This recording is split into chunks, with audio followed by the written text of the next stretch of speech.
तो आज हम सीखते हैं अभाज्य गुणनखंड अर्थात प्राइम फैक्टर कैसे ज्ञात किया जाता है। इसको सीखने के लिए सबसे पहले हमें सीखना होगा कि अभाज्य संख्या किसे कहते हैं, यानी प्राइम नंबर किसे कहते हैं। तो चलिए सबसे पहले हम लोग बात कर लेते हैं प्राइम नंबर अर्थात अभाज्य संख्या किसे कहते हैं।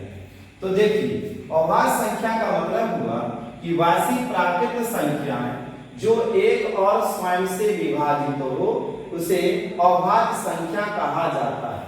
इसका क्या अर्थ हुआ? तो कहते हैं पहले यहाँ पे जो हम बोल रहे हैं कि वार्षिक प्राकृत संख्या, तो सबसे पहला टर्म यहाँ पे समझना होगा कि प्राकृत संख्या किसे कहते हैं। तो आइए पहले हम समझ लेते हैं प्राकृत संख्या को, ठीक ना। प्राकृत संख्या, प्राकृत संख्या यानी नेचुरल नंबर किसे कहते हैं, नेचुरल नंबर किसे कहते हैं। तो कहता है वार्षिक वस्तुओं की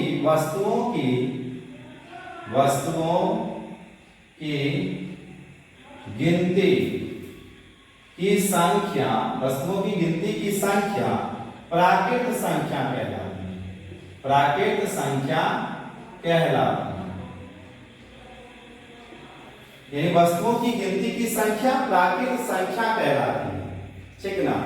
जैसे अगर हमारे पास कोई वस्तु है, हमारे पास कोई वस्तु है और यदि उसे हम गिनते हैं तो हम काउंटिंग यानी गिनती कहां से स्टार्ट करते हैं, 1 2 3 4 5 इत्यादि।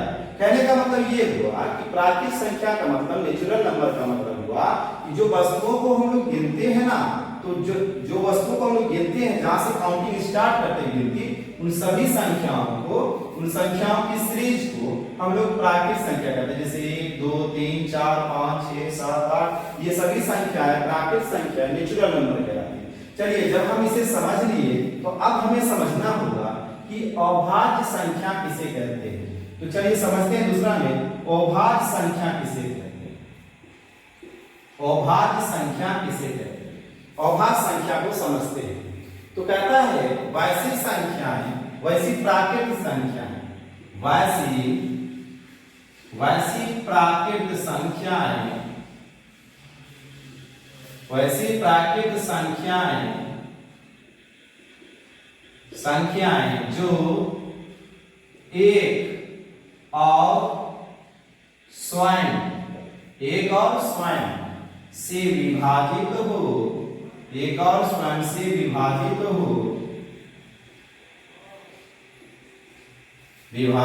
हो अर्थात जिसके केवल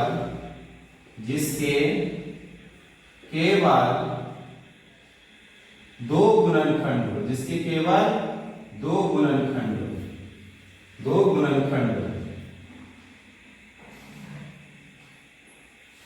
गुणनखंड हो उसे अभाज्य संख्या कहते हैं, उसे अभाज्य संख्या कहते हैं।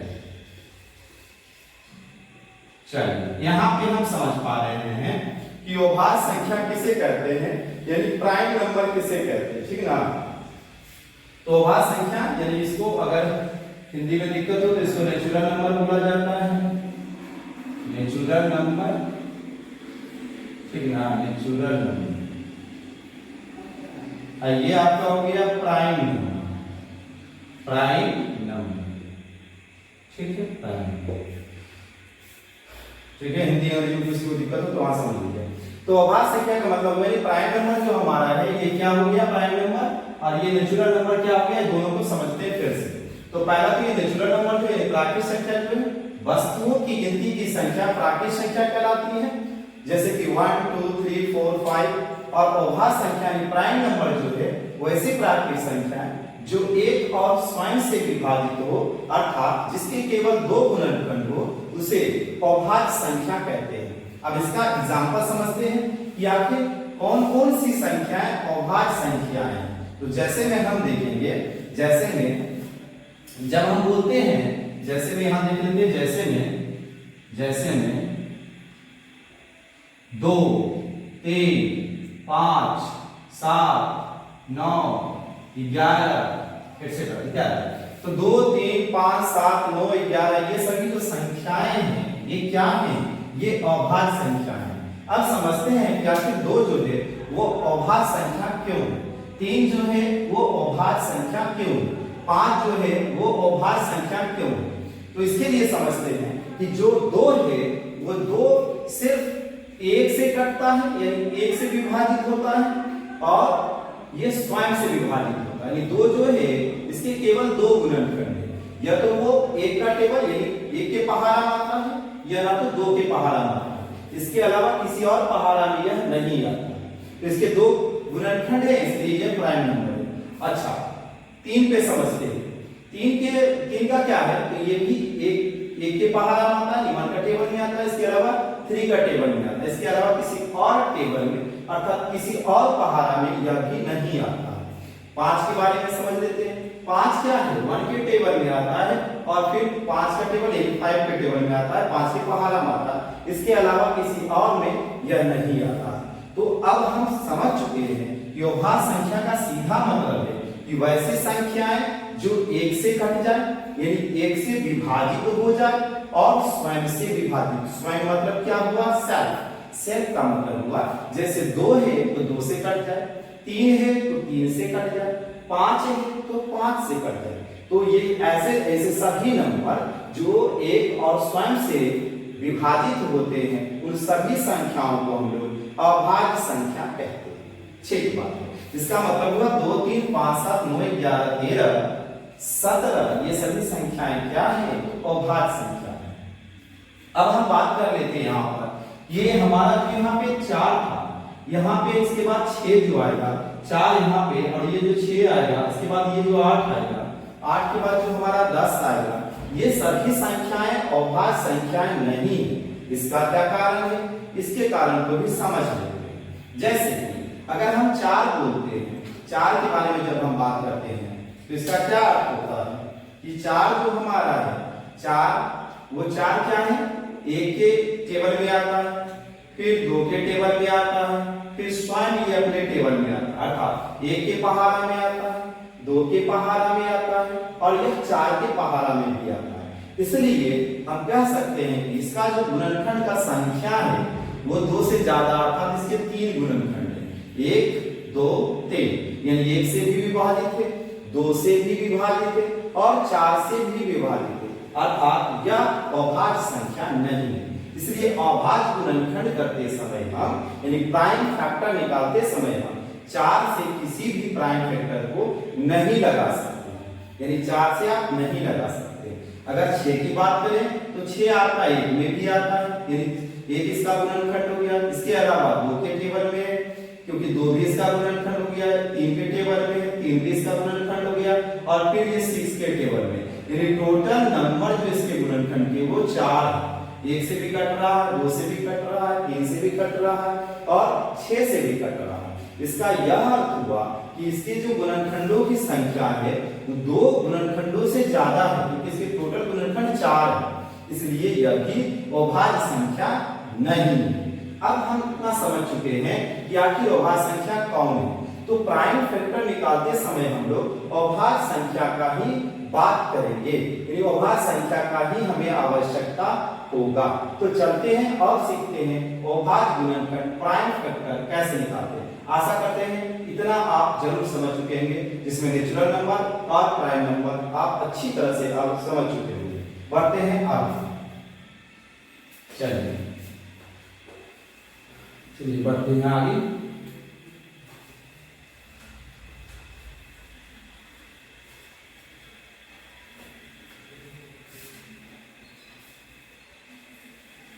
चलिए इस तरह से हम अब आ रहे हैं कि हमारा जो प्राइम फैक्टर है वो कैसे ज्ञात किया जाता है। प्राइम फैक्टर को लेके जो भी अभी तक आपके दिमाग में गलत अवधारणाएं होंगी, आज के बाद वो सारी दूर हो जाएगी। अर्थात हम कैसे करते हैं ये सभी प्रश्नों का जवाब आज हम सीख लेंगे, और अच्छी तरह से सीख लेंगे इस वीडियो में।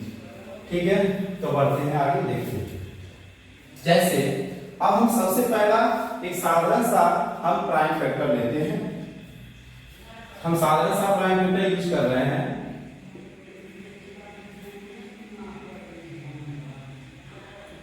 ये 8 का अभाज्य गुणनखंड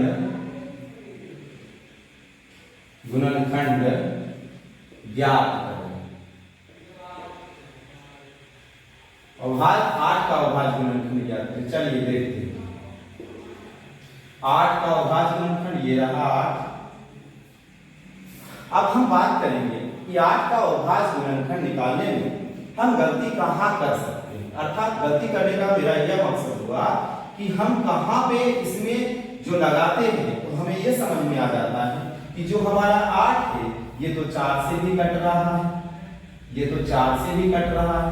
तो हम क्या करते हैं, यहाँ पर सीधे 4 से लगाते हैं और ये हमारा रहा अभाज्य गुणनखंड, ये रहा 4 गुना 2। अब सोचते हैं कि ये जो हमने अभाज्य गुणनखंड निकाला, ये तो हमने अभाज्य गुणनखंड निकाल लिया, लेकिन ये अभाज्य गुणनखंड पूरी तरह से क्या है, गलत है। क्यों गलत है? अब इन बातों को समझते हैं कि ये अभाज्य गुणनखंड क्यों गलत है। जब हम अभाज्य गुणनखंड की बातें करते हैं तो अभाज्य गुणनखंड करते समय यानी प्राइम फैक्टर निकालते समय मात्र 2, 3, 5, 7, 11, 13, 17, 19, 23 इन्हीं सभी संख्याओं का उपयोग कर सकते हैं।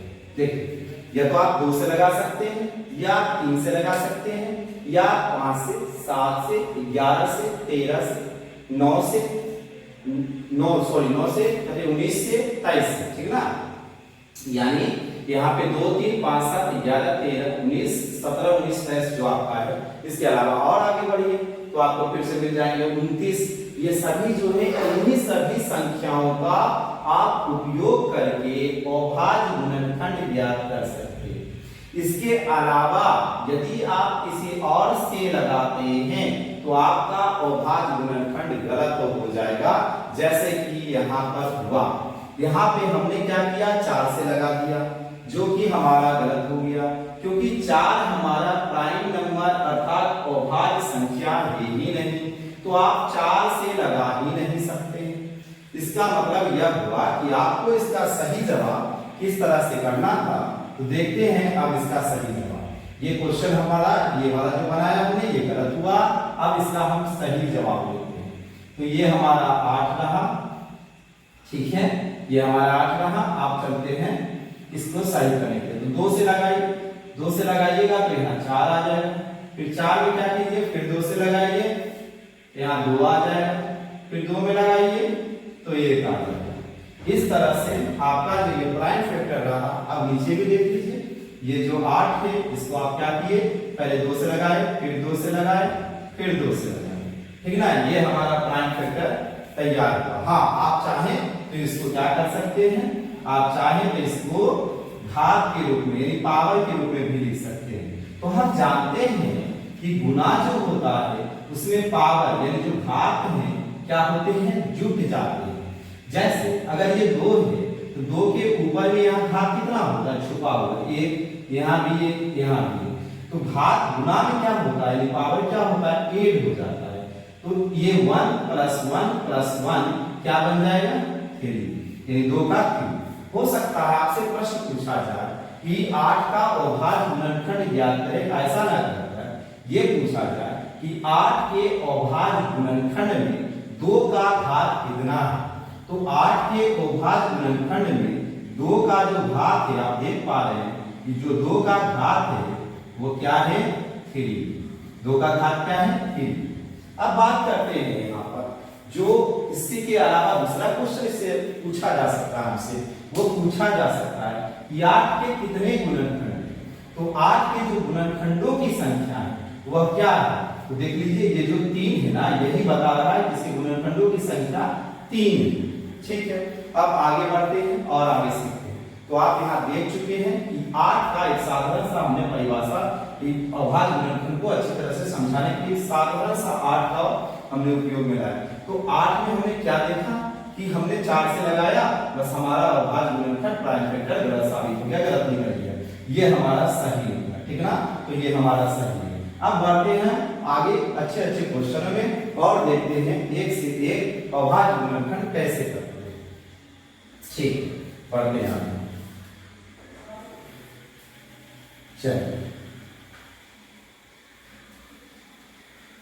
आप देख लेते हैं।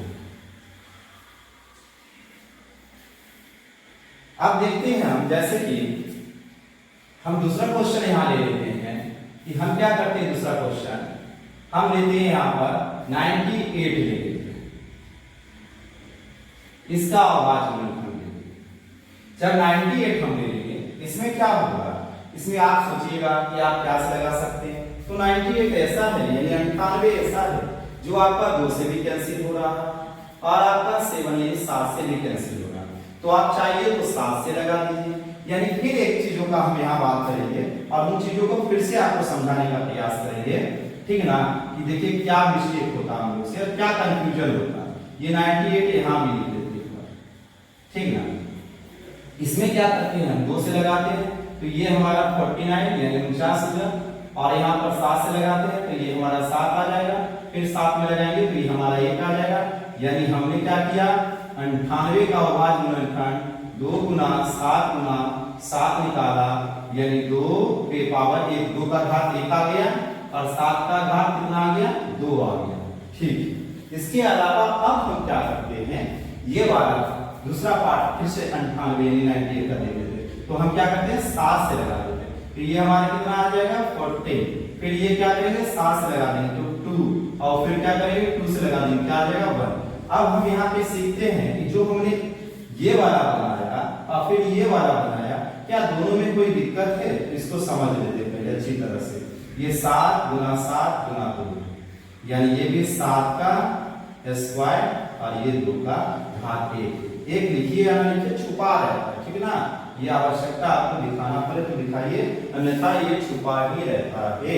अब बात करते हैं, बचपन में हम लोग से गलती होता था, क्या होता था बचपन में, यदि हमने ऐसा बना दिया तो दूसरा कोई ऐसा बनाता है तो हम कहते हैं कि ये गलत है। नहीं, दोनों सही है।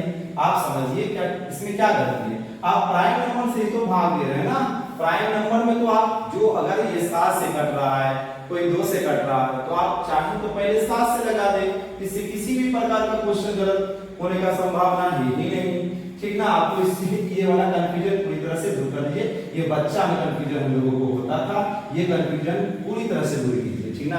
कि हम 7 से पहले लगा दिए, कोई 2 से पहले लगा देता है, कोई पहले 5 से लगा देता है, ऐसा बात नहीं है। ये बात यहाँ पे क्या है, ये वाला जो हमारा सब प्राइम नंबर है ना, इसी में से लगाना होगा। अगर इसी में से किसी से हम लगाए तो उसके बाद हमारा वो क्वेश्चन कभी गलत हो ही नहीं सकता। अर्थात हमारा ये भी सही है प्रोसेस और हमारा ये भी सही है प्रोसेस, क्योंकि हमने प्राइम नंबर का यूज करके बनाया। हाँ, यदि प्राइम नंबर 7 जो यहाँ पर है, यदि वह प्राइम नंबर नहीं होता तो ये हमारा गलत होता। चलते हैं अगला, सीखते हैं 3 नंबर में आते हैं, हम 3 नंबर की बातें कर लेते हैं। अब हम एग्जांपल लेते हैं 125 के अभाज्य गुणनखंड। इसको बनाने के पहले हम फिर यहाँ पे एक बात करना चाहेंगे। इस क्वेश्चन में यदि आपसे पूछा जाए कि 2 का घात कितना है, 2 का घात 1 है। पूछा जाए 7 का घात कितना है, तो 7 का घात 2 है। यानी 98 के अभाज्य गुणनखंड में 2 का घात 1 है और 7 का घात 2 है। जैसा प्रश्न पूछा जाए वैसा जवाब आप दे सकते हैं। बढ़ते हैं आगे और सीखते हैं 125 का अभाज्य गुणनखंड कैसे किया जाए। तो सबसे पहले हम जब चेक करेंगे तो हमें पता चल चुका है कि यदि लास्ट में यदि 5 हो या 0 हो तो ये तो कंफर्म है कि ये 5 से कटेगा, क्योंकि इसके लास्ट में 5 है या तो 0 भी रहता तो ये कंफर्म हो जाते, तो ये तो कट जाएगा 5 से। तो लगाइए 5 से, 5 तो प्राइम नंबर है तो आराम से 5 से लगाइए। तो जब आप 5 से लगाइएगा तो ये आपका क्या हो जाएगा, 25 हो जाएगा, ठीक ना। फिर आप 5 से लगाइए, 25 में 5 हो जाएगा, फिर 5 से लगाइए, ये आपका 1 हो जाएगा।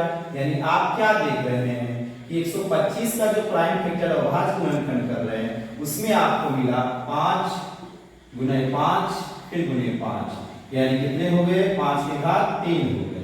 अगर पूछा जाए कि 125 के अभाज्य गुणनखंड में 5 का घात कितना है, तो जवाब है 125 के अभाज्य गुणनखंड में 5 का घात 3 है। ठीक है, चलते हैं अगले क्वेश्चन की ओर फिर से। अब हम चौथा क्वेश्चन लेते हैं, ये हम 625 का कर लेते हैं। चलिए 625 का कर लेते हैं।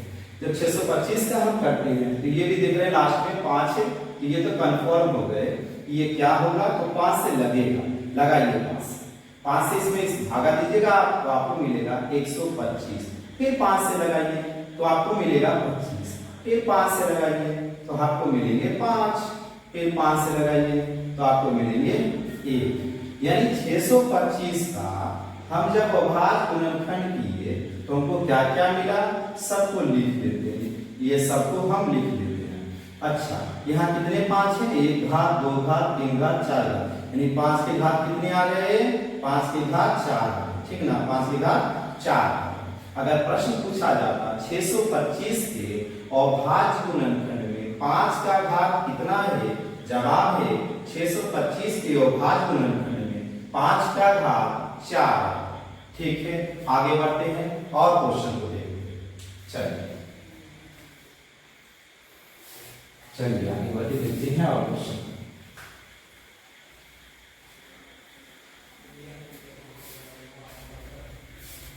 आपको बस ये ध्यान रखना है कि जब भी आपको अभाज्य गुणनखंड यानी प्राइम फैक्टर निकालना है तो आप जब भी लगाइएगा तो आप प्राइम नंबर से ही लगा सकते हैं। ये बात यदि आप समझ गए तो आपको प्राइम फैक्टर निकालने में कहीं भी तकलीफ नहीं होगी, ठीक ना। ये हम यहाँ पे लिख भी पा रहे हैं, लिख दिए हैं कि किस किस से लगाना है, जो जो प्राइम नंबर है उसी से तो लगाना है ना। सबसे छोटी प्राइम नंबर पूछा जाए परीक्षाओं में तो देखिए सबसे छोटी प्राइम नंबर क्या है, तो ये 2 है, सबसे छोटी अभाज्य संख्या है 2 है। चलिए फिर आगे बढ़ते हैं, अगला लेते हैं। अगला में हम क्या करते हैं, अगला क्वेश्चन किताब से ले लेते हैं जिसमें दिया है 3825 3825 का। चलिए अब यहाँ पर क्या देखते हैं, इसके लास्ट में भी 5 आया हुआ है ना, 5 है ना, इसका मतलब ये भी 5 से लगेगा, तो लगाइए 5 से लगेगा, ठीक है। ये सिंपल भाग करेंगे तो ये 7 में लगेगा, फिर ये 6 आ जाएगा, 2 ये 25 आ जाएगा, ठीक है, यानी 725। फिर ये क्या है 5 है, फिर 5 से लगाइए, 1 मत में लगाइएगा, यहाँ 2 बचेगा यानी 26 हो जाएगा, फिर 5 मत में ये 3 मत में लग जाएगा, ठीक ना। अब यहाँ पर क्या करेंगे, यहाँ पर देखेंगे 153 को, यहाँ क्या लग रहा है, तो 3 से लग रहा है ना, तो ये 3 से लगा देंगे, तो ये क्या हो जाएगा, ये 5 हो जाएगा, ये हमारा 1 हो जाएगा, फिर ये 3 से लगा, ये क्या आ जाएगा 17 हो जाएगा, फिर क्या 17 तो फिर से 17 से ही लगेगा, क्योंकि 17 स्वयं क्या है, तो 17 हमारा प्राइम नंबर है। तो ये जो हमारा आंसर आया ये क्या आ गया, 3825 का 5 गुना 5 गुना 3 गुना 3 गुना 17, अगर घात के रूप में सजाएं तो 5 का घात 2, 3 का घात 2, 17 का घात 1 आ गया, ठीक ना। 17 के घात को दिखाना चाहें तो इसके लिए ब्रैकेट भी यूज कर सकते हैं, क्योंकि 2 डिजिट नंबर, ठीक। तो यहाँ पे देख पा रहे हैं कि अगर ये ऐसा पूछा जाता हमसे कि 3825 के अभाज्य गुणनखंड में 5 का घात कितना है, जवाब हमारा 2 है। यदि पूछा जाता 3825 के अभाज्य गुणनखंड में 3 का घात कितना है, तो जवाब हमारा 2 है। यदि पूछा जाता 3825 के अभाज्य गुणनखंड में 17 का घात कितना है, तो 17 का घात 1। हाँ चलिए अब आगे बढ़ते हैं इससे और चलते हैं अगला, फिर अगला देखते हैं अगला क्वेश्चन को, फिर देख लेते हैं क्या है क्वेश्चन। इसमें आ रहा है 5005 का, देख लेते हैं 5005 का देखिए किताब से, ये 5005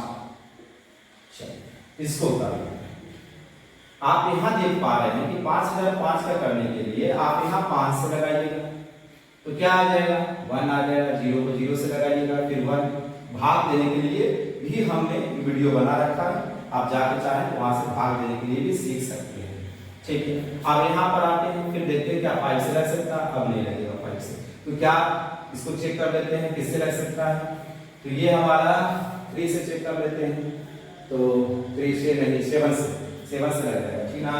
तो 7 से लगेगा, तो 7 से लगेगा, 1 मत में लगेगा, 1 मत में लगेगा तो यहाँ 7 से लगेगा, तो ये 30 हो जाएगा, फिर 4 मत में लगाइए आराम से, 4 से लगाइए 2 यानी 21 हो जाएगा, 27 या 20 आ जाएगा।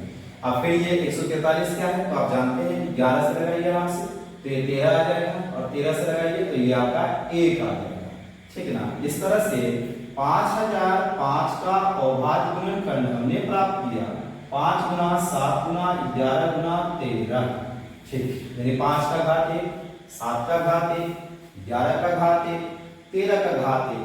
जैसा प्रश्न पूछा जाए घात तो बताइए, नहीं पूछा जाए तो फिर ऐसा ही कीजिए। अब हम बात कर लेते हैं यहाँ पर फिर से थोड़े सा कंफ्यूजन जो होते हैं उन कंफ्यूजन पे फिर से बात कर लेते हैं।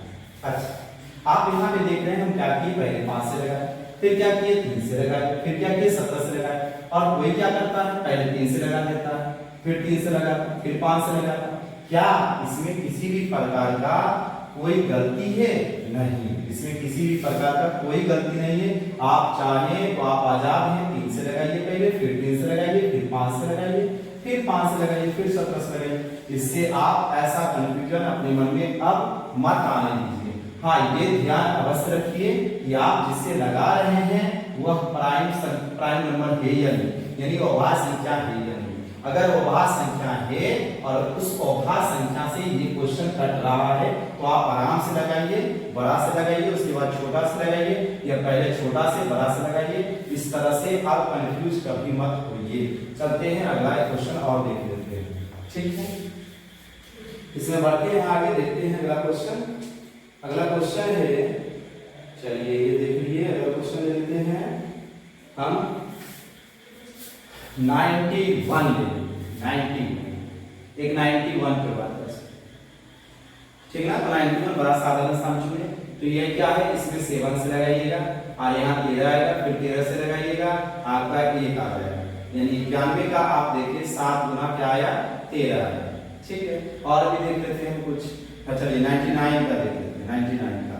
इसमें भी क्या 99 में आप क्या करते हैं, कोई सोच रहे हैं कि इसमें क्या करें, हम 3 से लगा, अरे क्या दिक्कत है, आप 3 से लगाओ, या आप चाहे तो 11 से क्यों नहीं लगा देते हो, 9 आ जाएगा। हाँ, अब यहाँ पर देखिए कि अगर 9 आ गया तो आप सोचिएगा कि आप 9 से लगा दीजिए, नहीं, गलत बात। आप यहाँ पर चेक कीजिए क्या 9 आपका प्राइम नंबर है? नहीं, क्यों? क्योंकि 9 जो है 1 के टेबल में भी आता है, और उसके बाद 3 का टेबल में भी आता है, और उसके बाद 9 के टेबल में भी आता है, इसलिए यह प्राइम नंबर नहीं है।